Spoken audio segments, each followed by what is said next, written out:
Hey guys, it's Kat. Sorry that I sound a little froggy. I've not been feeling good lately. Sorry about this video being so slow in coming out. I've just been super busy with life and school and you name it. So, here I am, gonna read chapter 3 of Mercedes Lackey, Magic's Pawn. First book in the last Harold Mage trilogy. Hope you all enjoy. In the morning, all he had to do was think of his dream, and he would be cold inside, ice filling the place within him where he hurt and loneliness had been. He could be as remote and isolated as a hermit on a frozen mountaintop any time he chose. It was like taking a drug against pain, an antidote to loneliness. Indifference was a defense now, and not just a pose. Could this armor of indifference serve as an offensive weapon too? It was worth a try. After all, he had nothing to lose. The worst had already occurred. He dressed quickly, riding leathers that had originally been brown that he had ordered to be dyed black, without his father's knowledge. He was very glad that he'd done so now. Black always made him look taller, older, and just a little bit sinister. It was a good choice for a confrontation. It was also the color of death. He wanted to remind his father of just how often the man had Vaniel. Elsewhere. He had second thoughts about his instruments, at least the lute, which he had been permitted. He wouldn't pack it, but it should be here, else Lord Withen might wonder where it was. Besides, if he could confront Withen with it, then force the issue by packing it in front of his eyes, it might gain him something. So he slipped quickly across to his hiding place and back before the sun actually rose. And when Withen came pounding at his door, he was ensconced below the window with the instrument in his hands, picking out a slow but intricate little melody, one where his right hand was doing most of the work. He had staged the entire scene with deliberate intent to make it seem as if he had been up for hours. Lord Withen had, no doubt, expected to find his oldest son still in bed, and expected to rouse out a confused and profoundly unhappy boy into the thin, grey light of post-dawn. He had undoubtedly counted on finding Vaniel as vulnerable as he had been last night. That would have pleased you, wouldn't it, father? It would have given you such confirmation of my worthlessness. Instead, he flung the door open after a single knock to find Vaniel awake, packed, and already dressed for travel. Lute suddenly stilled by his entrance. Vaniel looked up and regarded his father with what he hoped was a cool and distant arrogance, exactly the kind of expression which one would turn upon a complete stranger who had suddenly intruded himself without an invitation. His surprise at the faint touch of unease in his eyes gave Vaniel the first feelings of gratification he'd had in a long time. He placed his lute on the bed beside him and stood up slowly, drawing himself up as pridefully as erect as he could. "As you see, sir," he lifted a single finger and nodded, his head very slightly in the direction of his 4 packs, "I am already prepared." Lord Withen was obviously taken further aback by his tone and abstracted manner. He coughed, and Vaniel realized with a sudden urge of vindictive joy that he, for once, had the advantage in a confrontation. Then Withen flushed as Vaniel stooped quickly and caught up the neck of his lute, detuning it with swift and practiced fingers and stuffing it quickly into its traveling bag. And Vaniel drew himself up to his full height. He said nothing. He only gave Withen a stare that told him, "Push me. Do it. See what happens when you do. I have absolutely nothing to lose, and I don't care what happens to me." Withen actually backed up a pace at the look in his son's eyes. "You may take your toy, but don't think this means you can spend all your time lazing about with those worthless bards," Withen blustered, trying to regain the high ground he'd lost the moment he thrust the door. "But you're going to Seville to learn something other than—" "I never imagined I would be able to do so for a moment, sir," Vaniel interrupted, and produced a bitter, not smile. "I'm quite certain," he continued, careful, measured venom, "that you have given my aunt very explicit instructions on the subject, and on my education, sir." Withen flushed again. Vaniel felt another rush of poisonous pleasure. "You and I know that this is already about, don't we, Wither? But you want me to pretend it's something else, at least in public. Too bad. I don't intend to make this at all easy on you. And I don't intend to be graceful in public. I have the high ground, father. I don't give a damn anymore. And that makes me a weapon you don't have." Within made an abrupt gesture, and a pair of servants entered Vaniel's room from the corridor and beyond, each picking up 2 packs and scurrying out the door as quickly as they could. Vaniel pulled the shoulder strap of his lute over his own head, arranging the instrument on his back, as a clear sign that he did not intend anyone else to be handling it. "You needn't see me off, sir," he said when Within made no move to follow the servants with their burdens. "I'm sure you have more important things to attend to." Within winced, visibly. Vaniel strolled silently past him and turned to deliver a parting shot, carefully calculated to hurt as much as only a truth that should not be spoken aloud. "After all, sir," he said calmly over his shoulder, "it isn't as if I mattered. You have 4 other potential and far worthier heirs. I am sorry you saw fit not to inform my mother of my hour of departure. It would have been pleasant to say farewell to someone who will miss my presence." Within actually flinched. Vaniel raised one eyebrow. "Don't bother to wish me well, sir. I know that Father Laren preaches about the importance of truth, and I would not want you to perjure yourself." The stricken look on Within's face made a cold flame of embittered satisfaction spring up in Vaniel's beshrouded soul. He turned on his heel and strode firmly down the corridor after the scuttling servants, not giving his father the chance to reply, nor to issue the orders to the servants. He passed the 2 servants with his packs in the dim, grey-lit hallway and gestured predominantly that they should follow him. Again, he felt that bitterly black satisfaction. Obviously, Lord Within had intended that his son should have scampered along in the servants' wake, but the sudden reversal of roles had confused Within and left the servants without clear instructions. Vaniel seized the unlooked-for opportunity and held to it with all his might. For once, just this once, Vaniel had gotten the upper hand in a situation. He did not intend to relinquish it until he was forced to. He led them down the ill-lit staircase, hearing them stumbling blindly behind him in the darkness, and thankful that he was the one carrying his loot, and that there was nothing breakable in the packs. They emerged at the end of the hall nearest the kitchen. Vaniel decided to continue to force the issue by going out the servants' door to the stables. It was closer, but that wasn't why he chose it. He chose it to make the point that he knew his father's thoughts about him. The 2 servitors, laden as they were with the heavy packs, had to stretch to keep up with him.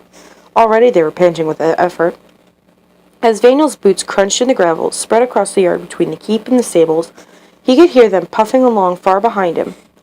The sun was barely over the horizon, and mist was rising from the meadows where the horses were turned loose during the day. It would likely be hot today, one of the first days of true high summer. Vaniel could see as he came around the side of the stable that the doors were standing wide open, and that there were several people moving about inside. "Couldn't wait to be rid of me, could you, dear father? Meant to hustle me off as fast as you could to throw me into my clothes and belongings into packs. I think, in this I will oblige you. I should keep you sufficiently confused." Now that he had set this set of barriers, for the first time in more than a year, he was able to think clearly and calmly. He was able to make plans without being locked in emotional morass, and carry them out without losing his head to frustration. Gods, it was so simple. Just don't give a damn. Don't care what they do to you, and they don't do anything. If I were staying, I'd never have dared say those things, but I'm not. And by the time Father figures out how to react, I'll be far beyond his ability to punish me. Even if he reports all this to Aunt Unsavory, it's going to sound really stupid. And, what's more, it'll make him look a fool. He paused in the open doors, feet slightly apart, hands on his hips. After a few moments, those inside noticed him, and the buzz of conversation ceased altogether, as they turned to gape at him in dumbfounded surprise. "Why isn't my mare saddled?" he asked quietly, coldly. The only 2 horses bearing riding saddles were 2 rough cobs, obviously meant for the 2 armsmen beside them, men who had been examining their girths and who had suddenly straightened to attention at the sound of his voice. There was another beast with a riding saddle on it, but it wasn't a horse. It was an aging, fat pony, one every boar in the holding had long since outgrown, and a mount that was now given to Teresa's most elderly women to ride. "Begging your pardon, my Lord Vaniel," one of the grooms said hesitantly, "but your father—" "I could really not care less what my father ordered," Vaniel interrupted rudely and angrily. "He isn't going to have to ride halfway to the end of the world on that hobby horse. I am the one being sent on this little exile, and I am not going to ride that." I refuse to enter the capital on a beast that is going to make me look like a clown. And besides, Star is mine, not his. Lady Teresa gave her to me, and I intend to take her with me. Saddle her." The groom continued to hesitate. "If you won't," Vaniel said, eyes narrowing, his voice edged with the coldest steel, "I will. Either way, you'll have trouble. And if I have to do it, and my lady mother finds out, you'll have to trouble from her as well as my father." The groom shrugged and went after Star on her tack, leaving his fellow to strip the pony and turn it into the pasture. Lovely. Put me on a mount only a tyro would have to ride, and make it look as if I was too much a coward to handle a real horse. Make me look like a fool. Ride me to Haven on a pony.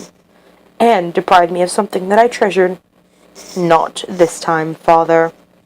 In fact, Vaniel was already firmly in Star's saddle by the time Lord Withen made a somewhat belated appearance in the stable yard. Grooms were fastening the last of the packs on the backs of the 3 mules, and the armsmen were waiting, also mounted, out in the yard. Vaniel patted the proudly arched neck of his Star, a delicately blown back palfrey, with a perfect white star on her forehead, a star that had one long point that trailed down her nose. He ignored his father for a long moment, giving him a chance to absorb the sight of his son on a spirited little blood mare, instead of the homely little pony. Then he nudged Star towards the edge of the yard where Lord Withen stood, by his stunned expression, once again taken by surprise. She picked her way daintily across the gravel, making very little sound, like remnant of a night shadow in the early morning light. Vaniel had all her tack dyed the same black as his riding leathers, and was quite well aware of how striking they looked together. So was she.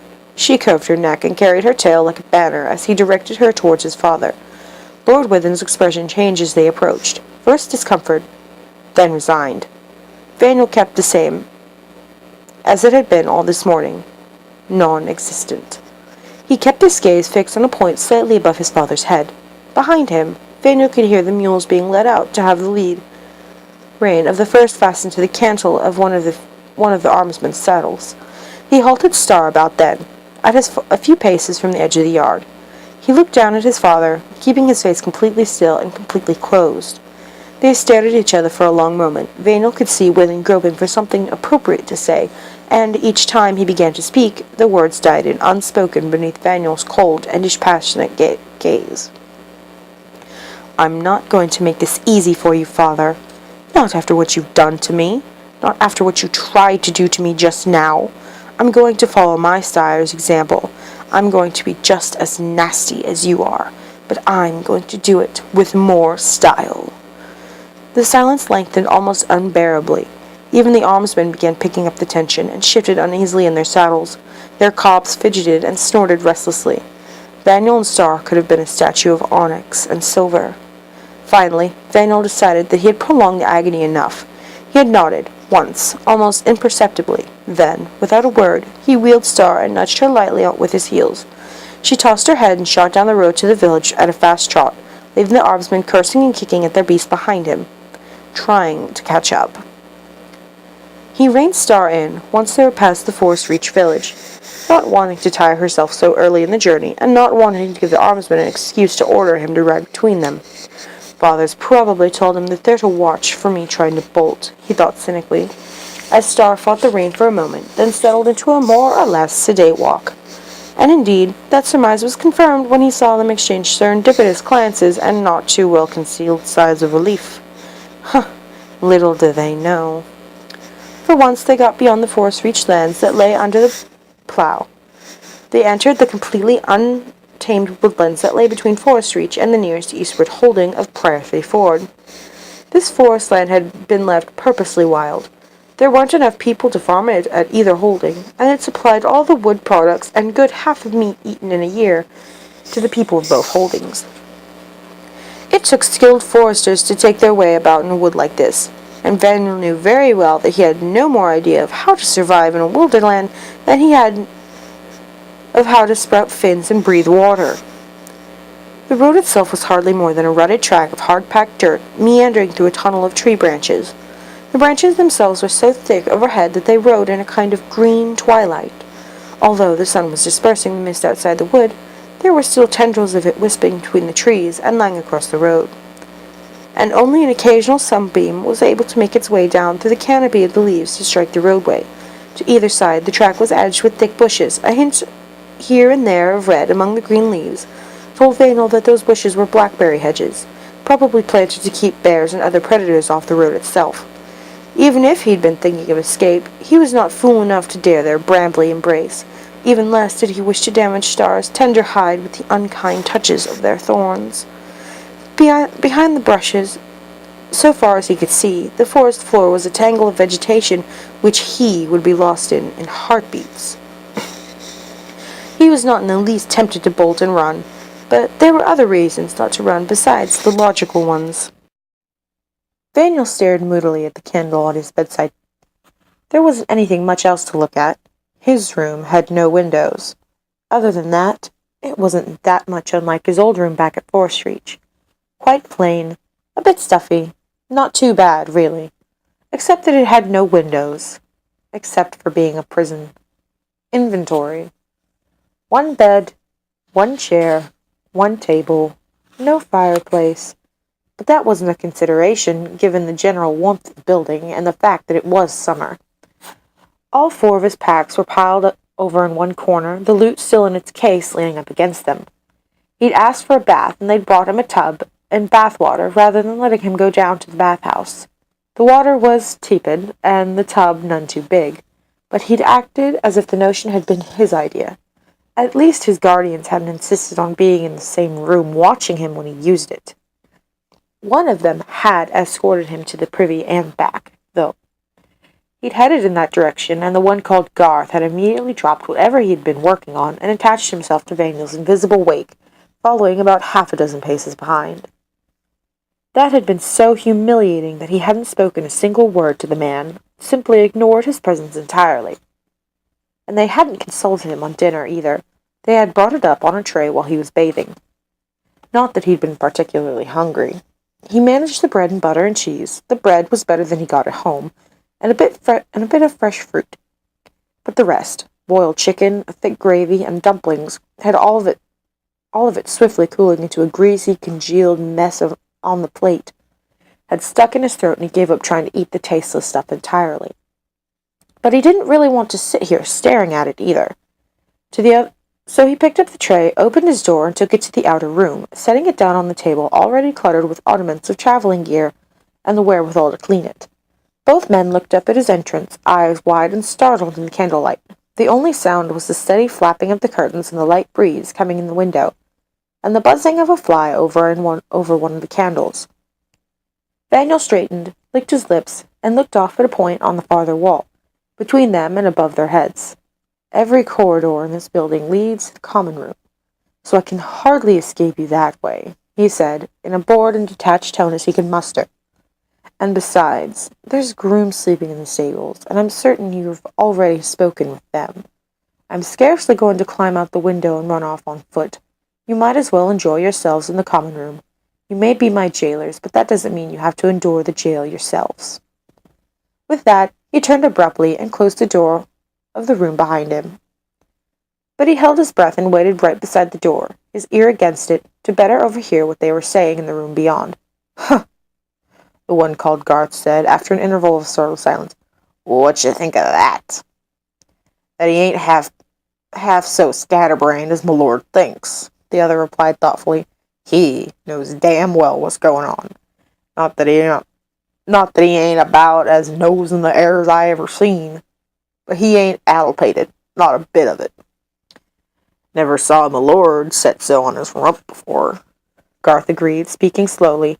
Ain't never seen him taken down like that by a lord, much less a grass-green youngling. And never saw that boy do anything like that before neither. Boy's got sharp a sudden, give him that. Too sharp? No, the other said. No, I reckon in this case he might be right. Silence for a moment, then a laugh. You know, I expect His Majesty just don't want to have to listen to us gabbing away at each other. Maybe we bore him, eh?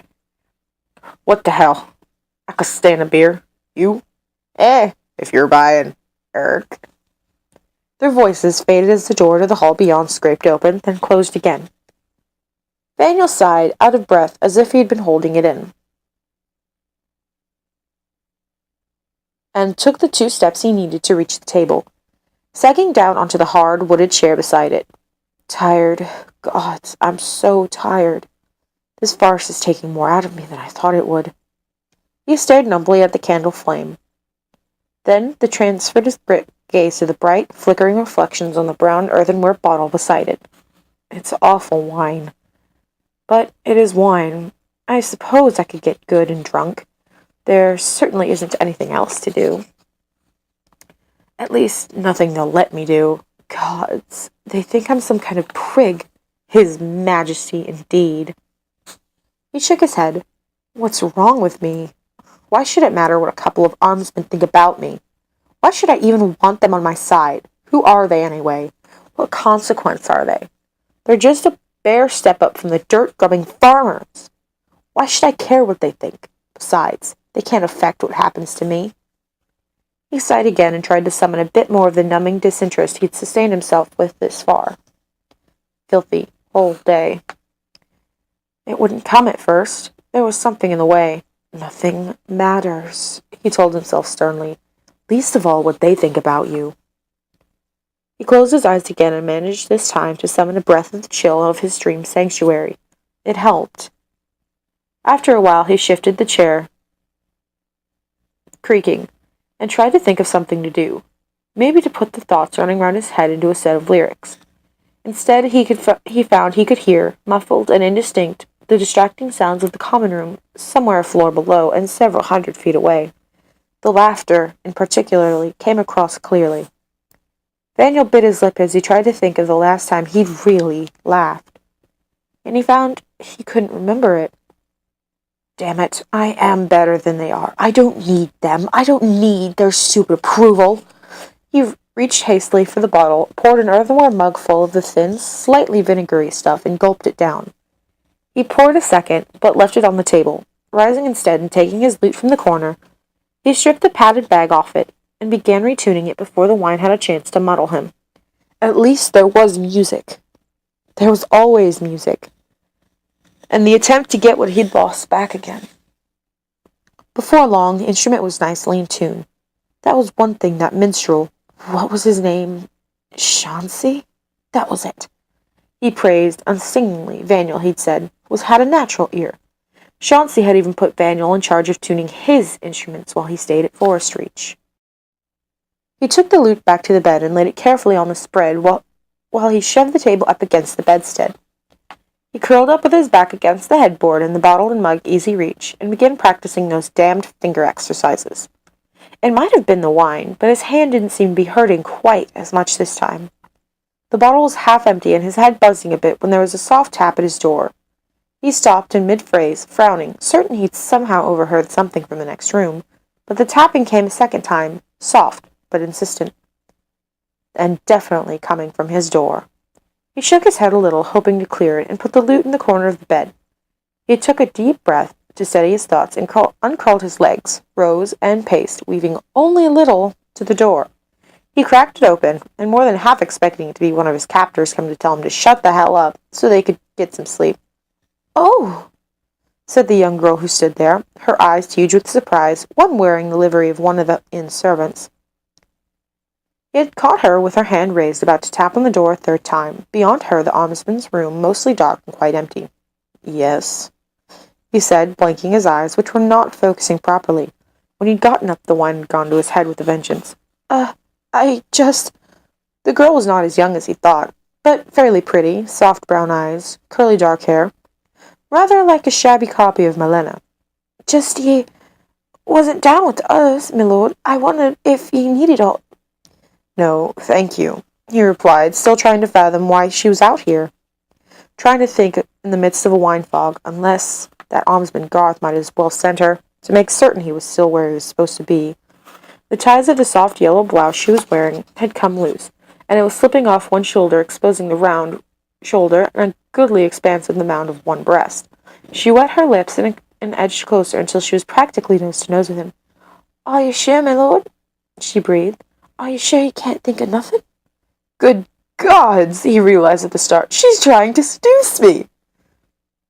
He used the ploy that had been so successful with his mother's ladies. He let his expression chill down to where it would have left a skin of ice on a goblet of water. quite certain. Thank you, mistress. She was either made of sterner stuff than what they had been, or else subtler nuances of expression went right over her head.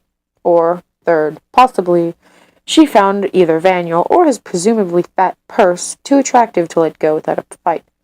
I could turn your bed down for you, my lord, she persisted, snaking an arm around the door to glide her hand along Vaniel's buttock and leg. He was only wearing a shirt and hose, and he felt the unsettled caress with a startlement akin to panic. No, please! He yelped in shock. The high-pitched, strangled shout startled her enough so that she pulled back her arm. He slammed the door in her face and locked it. He waited with his ear pressed up against the crack in the door, waited for an explosion of some kind. Nothing happened. He heard her muttering to herself for a moment, sounding very puzzled, then finally heard her retreating footsteps and the sound of the outer door opening and closing again. He staggered back to the bed and sat down on it, heavily. Finally, he reached for the lute, detuned it, and put it back in its traveling case. Then he reached for the bottle and gulped the wine as fast as he could to pour it down his throat. Oh, Lord, oh, God's a fool. After everything this morning, after I start to feel like I'm getting a grip on things, and I go and act like a fool, like a kid, like a baby who'd never seen a whore before. He burned with humiliation as he imagined the girl telling his guards what had just passed between them, and drank faster. He did remember to unlock his door and blow out the candle before he passed out. If Sun and Shadow out there decided to take it into their heads to check on him, he didn't want them breaking down the door. That would be even more humiliating than having them follow him to the privy or laughing at him with the girl. I've never been this drunk before, he thought muzzily as he sank back into the bed. I bet I have a head in the morning. He snorted then, a sound with no amusement in it. At least, if I'm hungover, it'll make Trusty and Faithful happy. They can't report to Father that I tried to escape. At least, they can tell him I made a drunken sod of myself at the first opportunity. Maybe I should have let the girl in after all. It wouldn't be the first time I've bedded someone I didn't much care for, and it would have given them a story to tell. Oh, gods, what's wrong with me? McCall would have had her tumbled before she blinked twice. What is wrong with me? He rolled over, and it felt a lot like his head kept on rolling after he'd stopped moving. Then again, I don't think so. Not even for that. The wine's bad enough here. I hate to think where the girls came from, or where they've been. But why can't I react the same way everyone else seems to? Why am I so different? His head hurt, but not unbearably. His stomach was not particularly happy with him, but he wasn't ready to retch his guts up. In short, he was hungover, though less than he'd expected. In an odd sort of way, he was feeling more detached than ever before. Perhaps his intoxication had purged something out of him last night, some forlorn hope, some last grasping at a life no one would ever let him have. He pulled on his riding leathers and groomed himself as impeccably as he could without a mirror, leaving only the tunic off, since he intended to soak his aching head in cold water before he mounted Star. In the horse trough, if he had to. He walked out into the morning light, pouring in through the outer room, surveying the pathetic wrecks that had been his alert and vigilant guardians only the night before with what he hoped was cool, distant passiveness. And he spared him half a moment to hope that the girl hadn't told them. His guards were in far worse cases than he was. Evidently made a spectacular night of it. Quite a night, judging by their bleary eyes, surly yet satiating expressions, and the rumpled conditions in the bedding. And Vaniel was not such an innocent as to be unable to recognize certain aromas when he detected them in the air before Garth opened the window. He was just as pleased to have been so drunk to be insensible when they had been entertaining their temporary feminine acquaintances. Could be the chambermaid had found what she'd sought in the company of Garth and Eric after being rebuffed by Vaniel. They weren't giving him any kind of sly looks he'd expected if the girl had revealed his panicked reactions. Well, maybe she was too busy. Thank you, gods. He managed to deal with his hangover in a fairly successful fashion. Willowbark tea came for his axe, being hot from the kitchen, and on the way to the privy with the faithful Garth and queasy attendants, he managed to divert long enough to soak his head into the stable pump, until his temples stopped pounding. The water was very cold, and he saw Garth wincing when he first stuck his head beneath it. That dealt with the head. The stomach was easier. He drank nothing but the tea and ate nothing but bread, very mild cheese, and fruit. He was perfectly ready to ride out at that point. His guardians were not so fortunate. Or perhaps so wise, since their remedy seems to consist of foul concoctions of raw eggs and heavy imbibing of the ale that had caused their problem the night before. As a result, their departure was delayed until mid-morning. That not disturbed Vaniel a great deal. They'd be outside the bounds of forest before dark, at least according to what the innkeeper told Garth. That was all Vaniel cared about. Garth and Eric were still looking a bit greenish as they mounted their cobs, and neither seemed much inclined toward talk. That suited Vaniel quite well. It would enable him to concentrate on putting just a little bit more distance between himself and the world, and it would allow him to do some undisturbed thinking. The forest did not seem so unfriendly on the eastern side of the inn. Perhaps it was hunted more frequently on this side. The underbrush certainly wasn't as thick.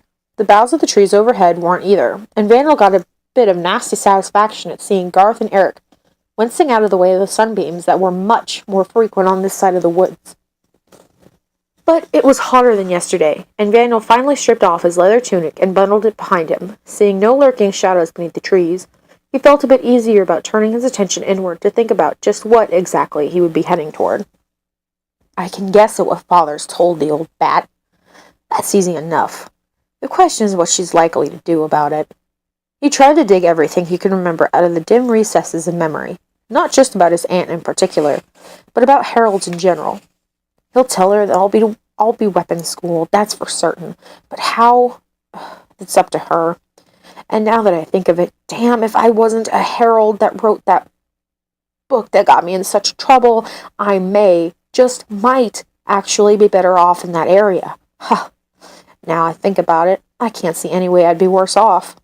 A bird called overhead, and Vaniel almost felt a bit hopeful. No matter who I get schooled under, he can't be as possibly worse than Jervis. Because whoever he is, he won't have a grudge against me. The absolute worst I can get is a Jervis type without a grudge. That might just be survivable. If I keep myself in the background, if I manage to convince him that I'm deadly stupid and clumsy. Stupid and clumsy are not possible to train away. Even Jervis knew that. Another bird answered, reminding him that there was, however, the matter of music. He's bound to have issued orders that I'm not to be allowed anywhere near the bards except right under Seville's eye. And if she's like Father, she has no ear at all, which means she'll never go to entertainment unless she has the choice. He sighed. Oh well, there's worse. I won't be any worse off than I was at home, where I saw a real trained bard once in my entire lifetime. At least they'll be around. Maybe if I can get my fingering back and play where one is likely to overhear me.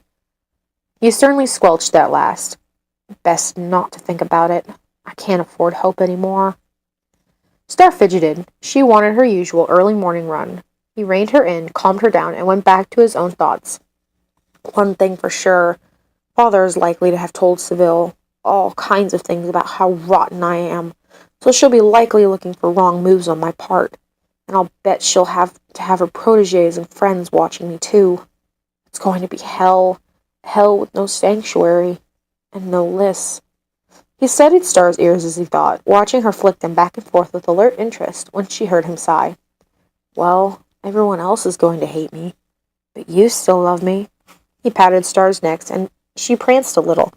To the lowest hell with all of them. I do not need them. I don't need anybody.